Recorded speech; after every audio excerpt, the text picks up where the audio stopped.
Joanne, he tore down the White House. He tore down the fucking White House. In our lifetime, before our eyes. I cannot express the rage that I feel at this. I honestly can't. It's kind of shocking that you can be disbelieving about something concerning this regime at this point, and yet he tore down the fucking White House. I just I got nothing. I got nothing. I got nothing. No, I mean, the only thing I got is it's so symbolic of what he and his feel about the people, the nation, its meaning, its message, its history. One big wrecking ball. And yet, to me, it just looked like a temper tantrum after the No Kings rallies. Oh, I'm sure. Because there was no asbestos attempt to modify, to be careful about. I mean, you can't do something here in rural Maine without permits, without making sure you don't have asbestos, lead, all that sort of thing. No. And it looked like he just woke up one day and said, "You hurt me. Now I'm going to take something you care about." And he just knocked it to the ground. I think that's absolutely true. I think it was, the video he posted was not enough. And so, yeah, he sort of kicked out at us in this way. And, there's a long process involved for doing this, right? There's all kinds of government agencies and historic landmarks and, fine arts commission and everything else that has to be checked in with, because it's our house, not his house. That's right. It's ours, the people's house. Right. So, that though got me really thinking about, I was watching reactions to that, and there's a lot of really visceral despair over watching the people's house just get knocked down by one man with no input from Congress, with no, as you say, no permits, none of the commissions, none of that. And I've been really shocked at how many Republican lawmakers or Republican adherents, MAGA adherents, are like, that's fine. And they point to Barack Obama's changing of the tennis court to a basketball court as being the same thing, which is bonkers, first of all. And that got me thinking about, like, realistically, if any Democratic president had simply taken a wrecking ball to the East Wing, he'd already be impeached. He would already be impeached, and he would likely be convicted in a matter of a week, right? Mm-hmm. And what defense would you put up? That this is the same as remodeling a tennis court, in making it a basketball court. I mean, we're not talking he, turned it into, I don't know, something completely untoward. But that got me thinking about the number of people who are excusing it because it's Donald Trump. And I thought, what would it take to get those people to turn against him? What do you think? Epstein files, maybe? Well, not so long as they're actively hiding the Epstein files. I mean, it's hard to sink low enough to think about what the thing would be, right? Because at this point, if tearing down the White House isn't that thing, what is that thing? Murdering people with no knowledge even of who they are. Right. I mean, there's a list longer than I can stretch my arms of things that are beyond belief as far as being illegal or inhumane at this point, and none of them appears to have had any impact. And it's not enough to say, well, behind the scenes they're concerned. Sorry, but that doesn't count. These are people with power, and if you have power and you choose not to use it, you're complying, you're aiding and abetting. So I don't buy that whole behind the scenes. Forgive me. Well, did you see that piece by Ed Luce in the Financial Times yesterday talking about how, did you see that? I just like the lead up yesterday when you were reading the Financial Times. Well, it got a lot of play on social media because he talked about how all these Republican lawmakers and officials are afraid of speaking up.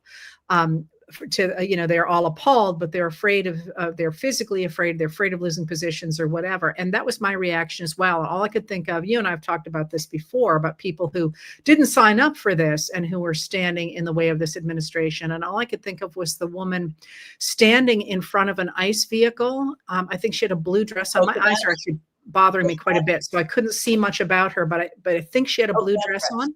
Polka dot dress. And she was standing right in front of him, giving the finger. And I'm like, I don't know what she does for a living, but I'm certain she is not somebody who thought she would ever be having to put her body in front of an ICE vehicle to protect her neighbors. And the sheer cowardice on the part of people with wealth and power to say, well, we're afraid to do something when they actually are in positions to do something about it just floors me. It floors me too, because, so, okay, let's say, as would be true in an authoritarian regime, people are afraid to say anything or do anything to oppose the dictator type figure. If several of them came together, right? It's not as though it's like one person, like the brave polka dot dress woman. It's not as though it has to be like one person. If several of them came together and said, you know what, we're drawing a line, guess what? That could have an impact. So yeah, although I'm beyond floored at this point because I have no expectation. That's right. They have surrendered Congress. They have surrendered that branch as a separate branch. They have surrendered their authority. They have surrendered their role in our system of checks and balances. They are not allowing a new member of Congress in the House. They are not like swearing her in so that she can take her role. So her constituents aren't getting represented right now. So they're just beyond the beyond. They are no longer thinking about the Congress or the House or what it's supposed to do. And, what pops into my head is I think back to the, let's say the first half of the 19th century, as one does. And, when horrible things, the kinds of things that I write about happen in Congress, right? Brawls, guns, all of this stuff. There was always someone who stood up and said, gentlemen, what about this institution? Do we not care about this institution? It means something, right? And that didn't necessarily instantly bring peace and happiness, but there was always someone to stand up and defend the institution and others to support that point of view. Well, in fairness, Angus King of Maine and Independent of Maine has been doing that, and everyone ignores him because it's not this. I shouldn't say that. I'm sure some people pay attention, but it's not the same as it used to be when they were all in the chamber. Now the speeches generally are given to an empty room, which is itself bizarre. But actually, that raises another issue that I really wanted to hear your take on, because one of the things that really surprises me in this moment is one of the things that we have heard since we were just babies in this profession is that lawmakers care about their legacies. They care about how they're remembered. And I look at House Speaker Mike Johnson, a Republican of Louisiana, and the crap he is pulling, like you say, not swearing in Adelita Grijalva from Arizona.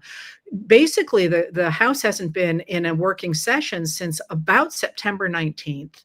They're not doing anything to address the shutdown, the government shutdown. People are about to lose their food benefits. People aren't getting paid.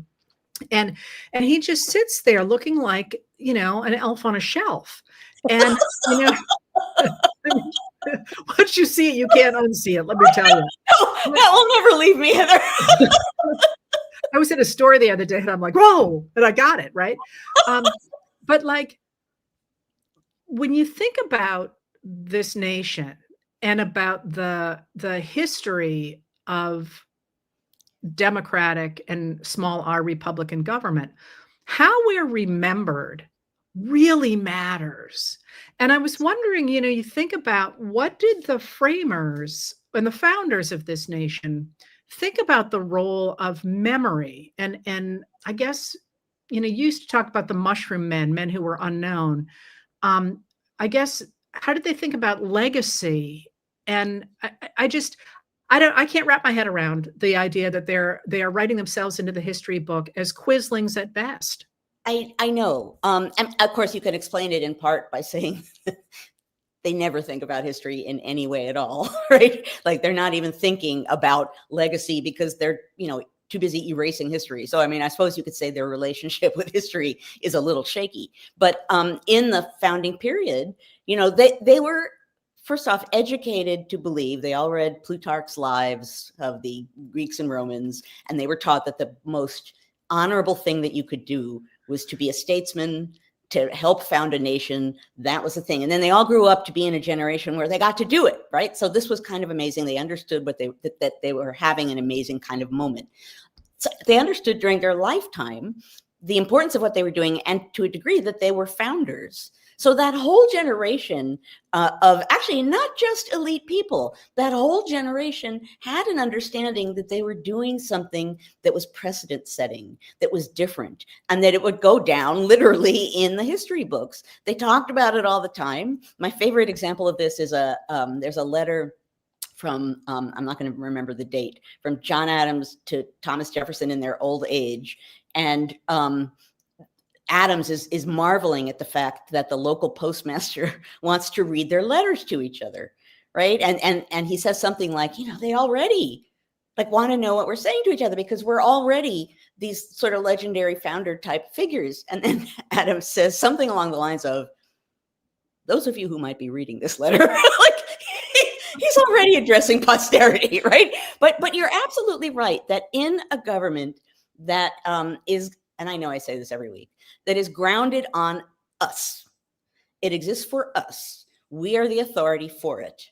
Public opinion governs. And what that means is if you are given power, the people give you power. The people judge you in the present and will continue to judge you in the future. This is not a government that's, divine right. You deserve power. You have to earn it. You have to merit it. And what you do with it, you're responsible. You're accountable for what you do. Well, let's try it this way, though. I mean, one of the things that has always jumped out to me is how on January 6, 2021, Lauren Boebert, the Republican representative from Colorado, who at the time was a brand new representative-elect, posted on social media, "Today is 1776," or something like that. And, you wonder if the destruction of the White House, the destruction of Congress, the destruction of our judicial system, and so on, and the extraordinary support among for Trump among evangelical Christians is really there. And of course, Russell Vogt is a Christian nationalist. Michael Johnson is a Christian nationalist. The people who are supporting the Trump administration are overwhelmingly Christian nationalists, or rather, let me put it the other way, Christian nationalists overwhelmingly support this administration. Maybe they are really quite deliberately expecting that they will show up in the history books as the founders of a theocracy that overturned what they see as an evil liberal democracy. And because, that whole idea of legacy, like how you want to be remembered, that's got to matter to people, I would think. I mean, maybe it's just me. Maybe people don't care how they're remembered. But I look at these guys and think the only comparison I can make, I was saying to you earlier, is if you think about speakers of the House, Mike Johnson reminds me of Samuel Randall. Like, does anyone know who Samuel Randall is? No, because he was such a bad Speaker of the House that he got steamrolled by the former Confederates after, he's Speaker from, I think it's 77 to 81, 1877 to 1881. And he can't control the House, and the radicals run roughshod over him, and he's very important in his day. And now he's so totally forgotten. I suspect I'm like one of the 3 people in this country who knows who he is. And you think, why would you go into government without caring about how people see you forever? But here's So maybe this is trying to put a Christian, maybe it's all about creating a new history in which they're the founders. I think that's really fascinating, and that feels valid to me. I'll add into it the fact that maybe, unlike the people, certainly the people I'm talking about, It's not legacy and fame in a classical sense that people want. Maybe what they don't mind having and what they'd really like is anonymity. And in our current age, with social media and, you know, the fact that you walk to the curb to open the door of your car and there are 18 people and it's broadcast to the world, maybe in this day and age, they don't want fame. They don't want recognition. They actually just want to do what they do, get what they want, because there's the greed and power component. They're not worried about fame. They want to go home with what they got and then enjoy what their gains. You know, maybe that what has value these days isn't recognition. Maybe what has value these days is just the ability to you know, scam your way into having what you want and then going home and enjoying it in private. Well, that doesn't hold for Trump, of course, but it might hold for Johnson.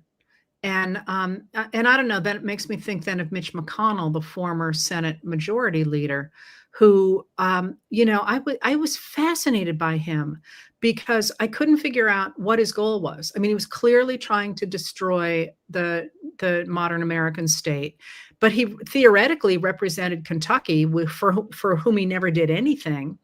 And then there's some level at which you think, how much money can you take with you? Like, how much does somebody need? And I finally came down to where Jane Mayer ended up in the New Yorker, and she's such a great writer, but she's like, he just wanted power.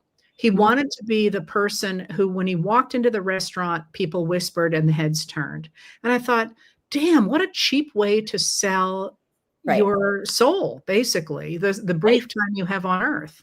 Well, it's true. But I think that's true.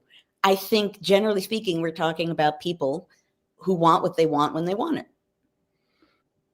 They want to be they want to be important. Okay, okay. But let's get back away from these people, these individuals, because I'm just sort of aghast. Like, how does history fit into this? I mean, this is what you and I do. We write history. We study history. I'm sitting here making a case for the idea that people should care deeply about their legacies. Why, like, what's the connection between that history, the way the framers thought about how they would be remembered, the way most presidents care about how they're remembered, and how you chart a course going forward to help people recover this idea of civic virtue? The idea, and you can explain what civic virtue is far better than I can. Well, I mean, it's interesting because the idea of doing something for a civic reason, meaning for the general good, is kind of gone. I'm not even going to say where virtue is. Hang on just a freaking minute. You and I dragged ourselves out of bed to sit here and talk about. I'm talking about people with power, not us. All right, okay. Sorry. No, but you know, generally speaking, that idea as a leading thought, as a leading motivator for a lot of people isn't around. Virtue is not something people think about very often, and history has no value. We talk about history nowadays to erase it or deny it. So on the one hand, I think that there's a fundamental value that people in the here and now don't understand, that people in the past did, and that enabled them to understand, even on a purely personal, greedy level, that they would be judged. I don't know what these people are thinking. You know, judgment, will they be judged? Will it matter? But as a historian, you know, I can't say it makes me feel comforted in any way, but you and I both know as historians, one way or another, and maybe it'll be American commentators, maybe it'll be others, these people are going to be written up in the history books and they're going to be held accountable for what they're doing. Let's go back a second, though. I definitely agree with that. And with luck, you and I will be writing some of those books. But I disagree that we no longer have civic virtue. I see it in a lot of places, and I think you probably do as well, including in lawmakers. I did an interview last week with Senator Andy Kim of New Jersey. One of the most powerful interviews I've ever done, but he's not the only one. You know, I've talked to lawmakers who care profoundly about serving the American people. Right. And I don't always agree with what they do, but they are not doing it. Believe me, they're not doing it for money. I mean, Kim actually laid out that his family's in financial trouble right now because of medical debt. But the question of recovering that civic virtue and honoring that civic virtue, because don't you feel like, in a way, and this is just a feeling, I don't study this, but that really since Watergate, there was this sense in the United States that all lawmakers were, useless criminals, basically. And yes, I overstated that.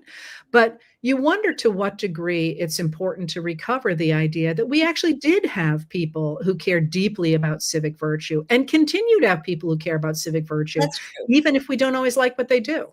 No, I think that's true. And I spoke sweepingly about people with power and shouldn't have. So I agree with what you're saying.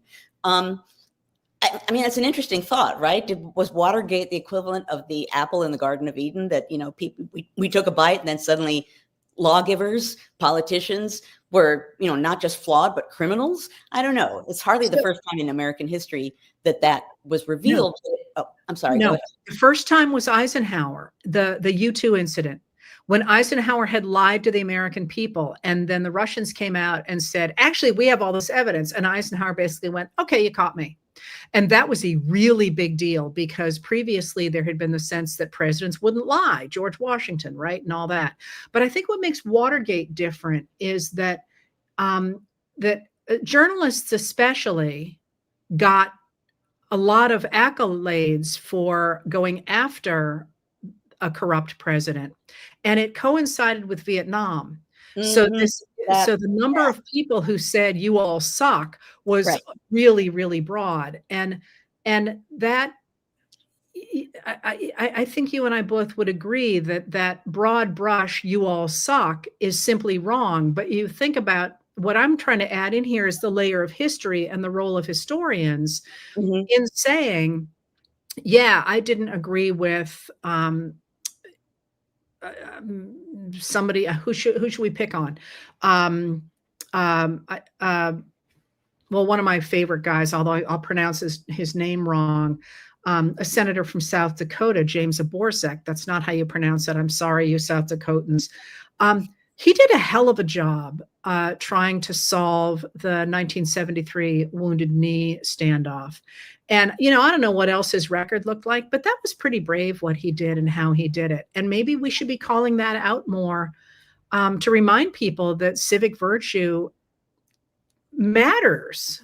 Here's an idea, right? I mean, we started today with where we spend a lot of time, which is, right?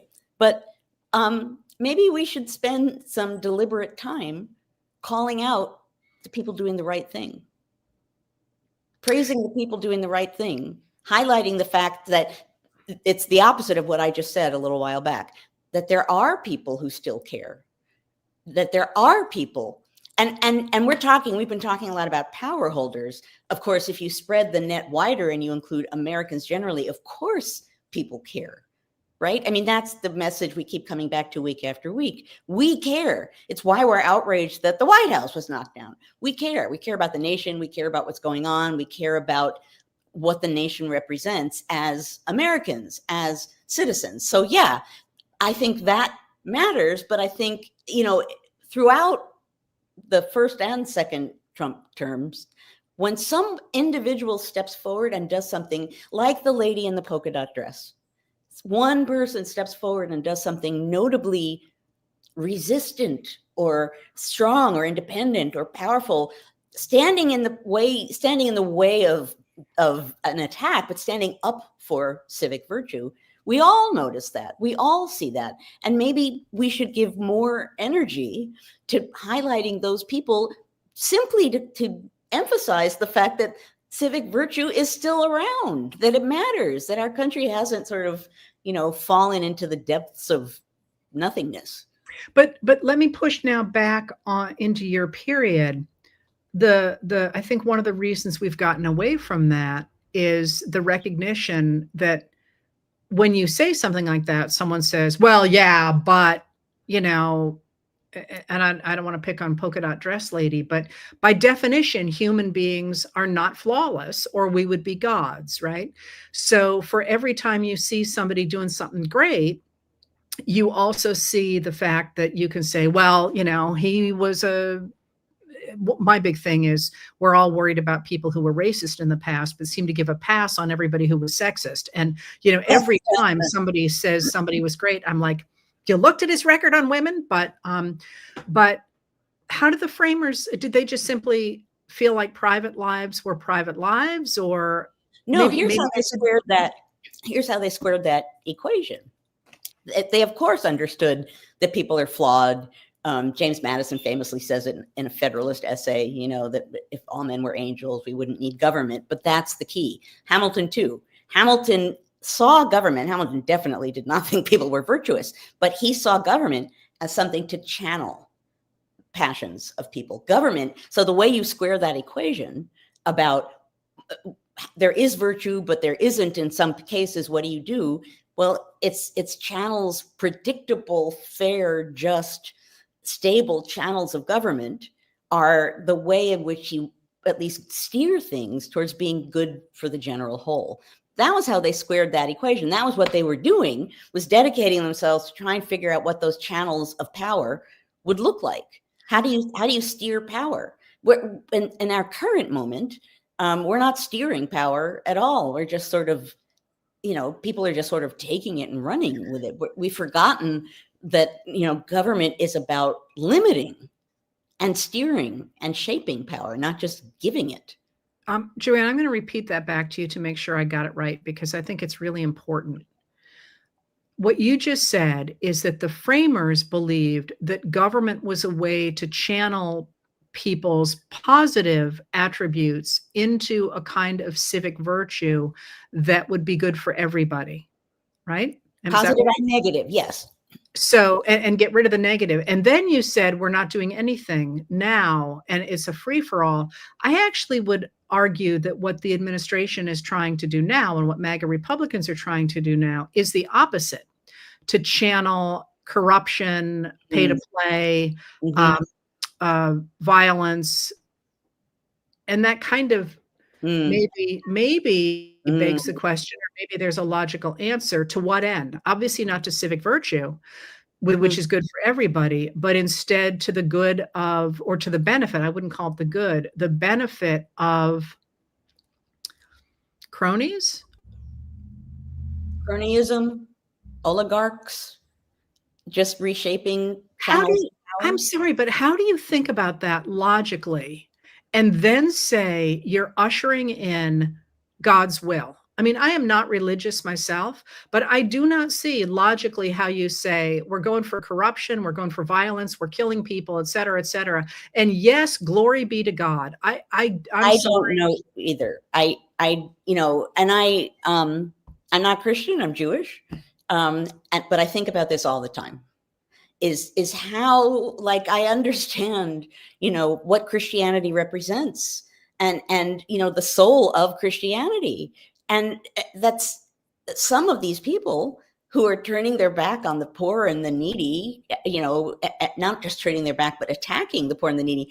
I don't understand that. I don't. I fundamentally don't. I can't even like make up a reason. I don't understand it. And I think better of people, generally speaking. I think better of humanity. I think better of people of all religions. I just think better of us. And I think what we're seeing now, it's loud, it's public. These are people with power.